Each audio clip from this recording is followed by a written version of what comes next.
विश्राम शयन कर रहे थे। गजेंद्र की करुण पुकार को भगवान ने श्रवण किया, भगवान से रहा नहीं गया। लक्ष्मी माँ ने कहा प्रभु कहाँ?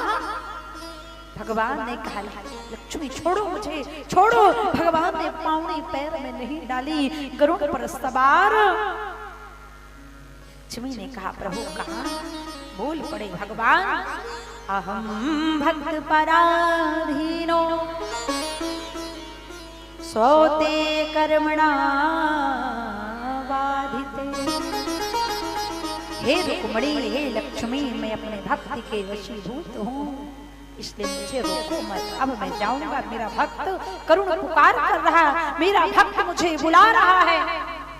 भगवान गरुड़ पर सवार होकर आए, जहाँ गजेंद्र सने सने गहरे जल में ग्राह खींचता हुआ ले जा रहा है। भगवान श्री गोविंद नारायण अवतरित हुए, अपने सुदर्शन चक्र को छोड़ा और चक्र जाता है और ग्राह का गला सड़-धड़ अलग कर देता है। तो गजेंद्र को भगवान बचा लेते। गजेंद्र भगवान को प्रणाम करने लगा। गजेंद्र तो एक पशु है ना वह शिक्षा ग्रहण किया, ना पढ़ा, ना लिखा, ना मनुष्य की योनि में, फिर गजेंद्र का भगवान ने मोक्ष कर दिया एक समर्पण के कारण। जीवन में भगवान को पाना है तो समर्पण करना पड़ेगा। मीराबाई ने किया, द्रौपदी ने किया। भगवान को जब चोट लगी थी तो द्रौपदी ने अपनी सुंदर सी साड़ी को फाड़ दिया था और भगवान के घाव पर लगा दिया था। तो जब कष्ट पड़ा द्रौपदी को, दुशासन साड़ी खींच रहा था, तब द्रौपदी करुण पुकार करती है, हे केशव, हे माधव, हे द्वारकाधीश, चले आओ। साड़ी है किनारी है, किनारी है की साड़ी है, साड़ी के बीच बीच बांके बिहारी है, साड़ी के बीच बीच मुरली कन्हाई है। भगवान को पाना है तो समर्पण भाव लाना पड़ेगा। जैसे मानो ये गजेंद्र रूपी जीव ग्राह रूपी माया इसे सने सने अपने जाल में नीचे ले जा रही है, फंसा रही है। लेकिन जो जीव ग्राह रूपी माया से छुटकारा पाना चाहता है, उसे हरे नाम संकीर्तन, भगवान नाम कीर्तन करना पड़ेगा। तो जैसे गजेंद्र पर कृपा ठाकुर ने की, नारायण ने, वैसी कृपा हमारे ऊपर भी होगी। बोलिए गजेंद्र मोक्ष धाम की जय, श्री हरि नारायण भगवान की जय। भगवान को अगर प्राप्त करना है तो भगवान से हमें कुछ रिश्ता बनाना पड़ेगा। अगर भगवान से रिश्ता नहीं बनाओगे तो भगवान भी प्राप्त होने वाले नहीं। और जीवन में हर कार्य करना, लेकिन असत्य का भाषण कभी मत करना। जो व्यक्ति असत्य बोलता है, जो व्यक्ति कर्कश बोलता है, उसका कभी कल्याण होता नहीं।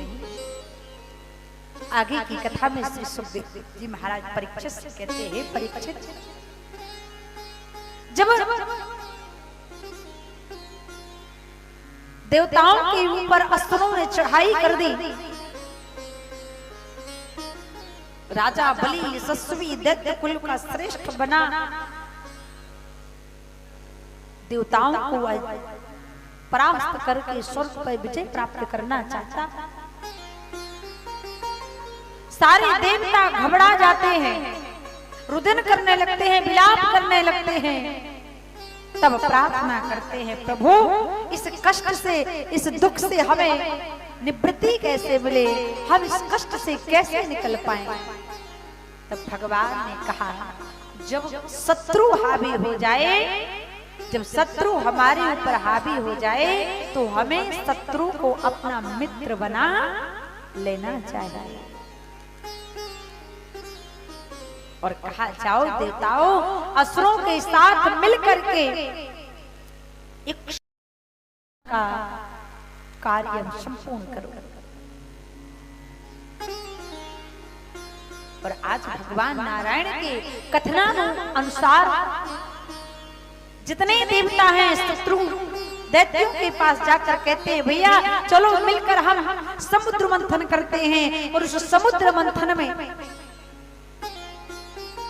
जो भी प्राप्त होगा तो हम आधा आधा बांटेंगे। और समुद्र मंथन का कार्य प्रारंभ किया गया।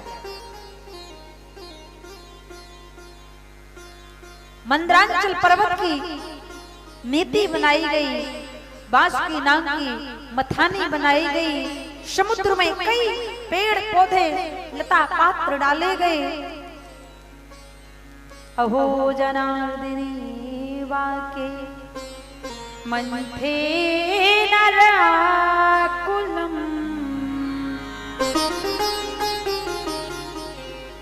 त्रिशक्कुभ्यासते घोरम पद्मनागमणि जायते। समुद्र मंथन का कार्य किया गया। अब जो समुद्र मंथन जब हो रहा था तो भगवान तो जानते थे कि इन देवताओं की उल्टी रीत है। जो मूर्ख होता है ना उसको आप सीधा कहोगे तो उसे उल्टा लगेगा, और उल्टा कहोगे तो सीधा लगेगा। ये मूर्ख की पहचान है। और कहते हैं मूर्ख और शंख दोनों दूसरों के फूंकने से बचते हैं।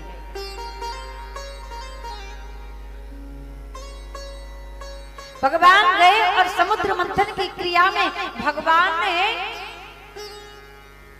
क्योंकि भगवान को तो वासुकी नाग की पूंछ ही पकड़नी थी, तो भगवान गए और जाकर के पूंछ पकड़ ली।